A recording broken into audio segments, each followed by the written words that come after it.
ข้อ4 5.25 หารกับ 0.75 เอาละสิ 5.25 หารด้วย 0.75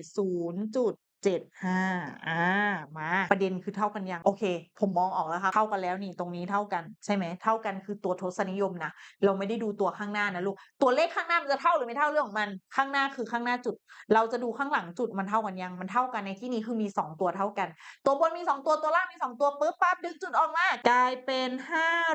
525 525 ส่วนด้วย 75 โอเค ตัวนี้หารเลยลูก กลายเป็นครูเอาแม่ 25 ดีกว่า เยอะ ๆ เนาะ จะได้ไปไวๆ 25 คูณ 3 ได้ 75 25 อะไรได้ 52 25 2 ใช่ไหม 50 เหลือ 25 25 1 25 ก็กลายเป็น 21 ส่วน 3 คำตอบก็คือ 7 เยี่ยมยอด เยี่ยมมาก เยี่ยมมาก โอเค เห็น